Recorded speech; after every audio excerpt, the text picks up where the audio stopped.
दिल्ली से देहरादून आने के लिए समय वर्तमान की अगर हम बात करें तो करीब 5 से 6 घंटे लगते हैं। अगर कहीं रास्ते में मुरादाबाद, मेरठ या कहीं मुजफ्फरनगर में जाम की स्थिति देखने को मिल जाती है तो 6 से ज़्यादा 7-8 घंटे भी लग सकते हैं।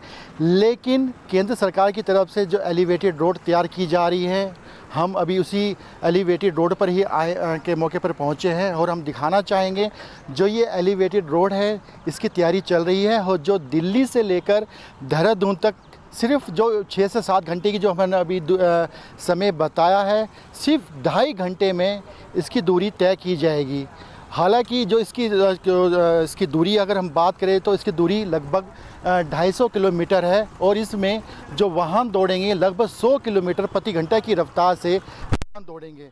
अगर हम बात करें जो दिल्ली से अक्षरधाम से शुरुआत इसकी होगी और अगर बागपत होते हुए, शामली होते हुए, सहारनपुर होते हुए और यहाँ पर देहरादून ये रोड आएगी। लगभग अगर हम बात करें कुछ अगर जिस तरह से इंतज़ार किया जा रहा है, लगभग इससे 1 से 1.5 या 2 महीने करीब इसको खुलने की उम्मीद जताई जा रही है। लेकिन उससे पहले अगर हम खुलने की इससे पहले की अगर हम बात करें तो आप देख सकते हैं तैयारी चल रही है। थोड़ा बहुत जो एलिवेटेड रोड का जो काम है वो काम चल रहा है। लेकिन जिस तरह से ये जो एलिवेटेड रोड है जो बंद कर रखी है, लेकिन जो 2 पहिया वाहन है अब भी इसी एलिवेटेड रोड से आने की कोशिश कर रहे हैं। हम तस्वीरों में दिखाना चाहेंगे कि किस तरह से जो 2 पहिया वाहन है जो कार्यदायी संस्था है जो ये रोड जो सड़क बना रही है, एलिवेटेड रोड तैयार कर रही है, उन्होंने ये रास्ता पत्थरों से बंद किया हुआ है। लेकिन आप साफ तौर पर तस्वीरों पर देख सकते हैं कि जो 2 पहिया वाहन है, 2 पहिया वाहन किस तरह से उन पत्थरों को पार करके यहाँ आ रहे हैं। इसका भी हम कारण बताएंगे क्यों ऐसा वजह है क्यों।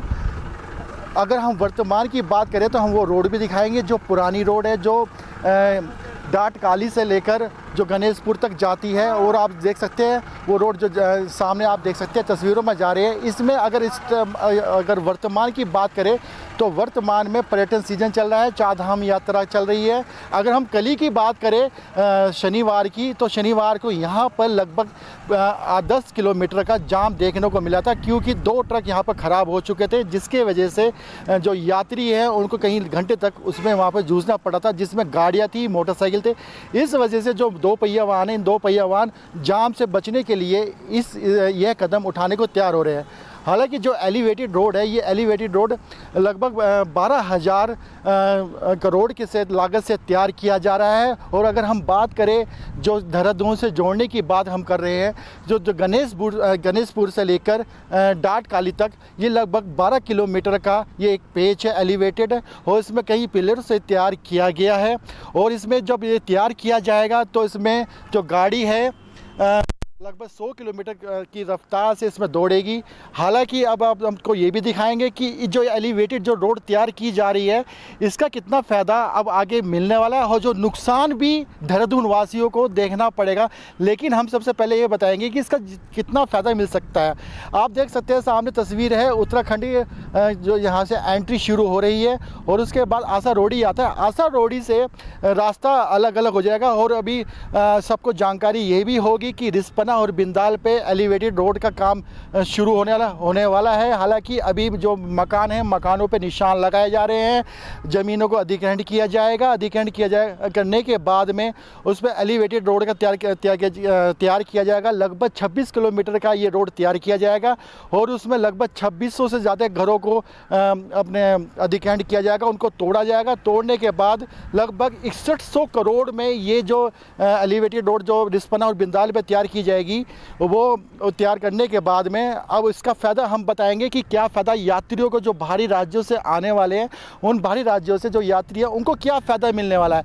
जिस तरह से मैंने बताया कि जो 12 किलोमीटर का ये जो रोड है, एलिवेटेड रोड है, जो गणेशपुर से जो देहरादून आने वाली है, उसके बाद आसा रोडी से अलग रोड कटेगी। और जो मसूरी में जिस तरह से आधा दिन लग जाता था देहरादून से अगर बाहर से कोई यात्री आता था और देहरादून के जो ट्रैफिक से बच के कारण जो यात्री जाम लगती थी। लेकिन जब ये बिंदाल और रिस्पना की जो एलिवेटेड रोड तैयार हो जाएगा, तैयार होने के बाद में लगभग 3 से 4 घंटे में वो मसूरी पहुंच पाएंगे। और अगर हम वही बात करें, जो एलिवेटेड रोड है, उस एलिवेटेड रोड से ही जो हरिद्वार जाते थे यहाँ से, उनके लिए भी आसानी रहेगी। हालांकि जिस तरह से अभी हमने बताया कि बिंदाल और रिस्पना में जो एलिवेटेड रोड तैयार होना है, उसमें काफ़ी अभी समय लगना है, क्योंकि अभी तो निशान लग रहे हैं, ज़मीनें अधिग्रहण की जाएगी, मुआवजा दिया जाएगा, उसके बाद उनको तोड़ा जाएगा। तोड़ने के बाद में जब स्थिति सामने दिखेगी तो जब जाके वो तैयार होगा, कई साल लग जाएंगे। लेकिन उससे पहले जिस तरह से अगर हम बात करें यातायात निदेशालय की अगर बात करें, तो उनका ये कहना है कि अगर जो बिहारीगढ़ से और जो गणेशपुर की तरफ से रोड से आएगा, तो उसको अगर बात करें हरिद्वार की, तो हरिद्वार के अगर जाने के लिए दूधली कारगी चौक से होते हुए दूधली की तरफ से उसे मुड़ना पड़ेगा और वो हरिद्वार जा सकता है। इसी तरह अगर हम मसूरी की बात करें, तो शिमला बाईपास से टर्न होने के बाद में वहाँ से टर्न होने के रोड को उसको जाना होगा, वहाँ से वो मसूरी जा सकते हैं। हालांकि अभी तक ये तैयार नहीं किया गया है, अभी इसमें समय लगेगा, लगभग 1.5 से 2 महीने तक समय बताया जा रहा है यातायात निदेशालय की तरफ से कि, तो हालांकि 1 जुलाई से बताया जा रहा है। लेकिन अभी हम यहाँ पर मौके पर आए थे, तो मौके पर उन्होंने बताया कि थोड़ा इसमें भी काम बाकी है, लगभग 2 महीने का भी बताया जा रहा है। लेकिन अब इसमें सबसे बड़ा सवाल ये भी है कि अभी बताया था कि अभी तो हमने आपको फ़ायदा बताया है, और अभी हमने बताया था कि फ़ायदा नुकसान हम दोनों चीज़ बताएंगे। अब हम इसमें नुकसान भी हम बताएंगे, इसमें क्या होगा।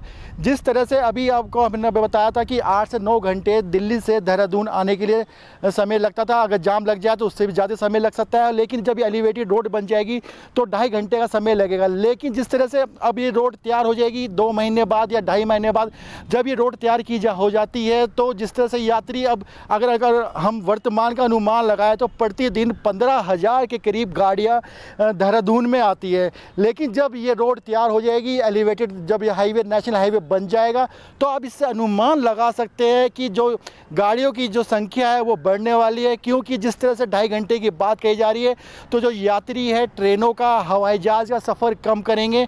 हालांकि पिछले दिनों में जो सीएम पुष्कर सिंह धामी है, उन्होंने भी एक मन से कहा था कि जो अब हवाई जहाज़ से जाते हैं वो अब एलिवेटेड रोड से आया करेंगे, क्योंकि इसमें 2.5 घंटे का समय लगेगा। उसी का अनुमान अगर हम लगाएं, तो जिस तरह से अब एलिवेटेड रोड तैयार हो जाएगी, एलिवेटेड रोड तैयार होने के बाद तो इसमें जो ट्रैफिक का जो दबाव है, दबाव भी बढ़ने वाला है देहरादून में लगातार। अब जिस तरह से अभी वर्तमान में मैंने अभी बताया था कि 15,000 गाड़ियाँ लगभग प्रतिदिन आती है, तो आप इससे अनुमान लगा सकते हैं जब ये एलिवेटेड रोड तैयार हो जाएगी तो 15,000 से अधिक यहाँ पर जो वाहन है देहरादून में एंट्री करेंगे। हालांकि जिस तरह से यातायात निदेशालय या फिर सरकार बता रही है कि जब बिंदाल और रिस्पना तैयार नहीं होते, तो जब तक रोड एक चयन किया गया है। लेकिन कुछ लोग ऐसे भी हैं, कुछ यात्री ऐसे भी हैं जो शहर में जाते हैं, और शहर की स्थिति आज की डेट में सभी को पता है कि क्या स्थिति है। शहर में पूरा दबाव देखने को मिलता है शनिवार, इतवार या वीकेंड पे, और पर्यटन सीजन की बात करें या फिर चारधाम यात्रा की बात करें, तो शहर में दबाव देखने को मिलता है। लेकिन जब ये तैयार हो जाएगा, तैयार होने के बाद में आप साफ तौर पर देख सकते हैं कि देहरादून में किस तरह से जो यात्रियों या भी वाहनों का कितना दबाव देखने को मिलेगा।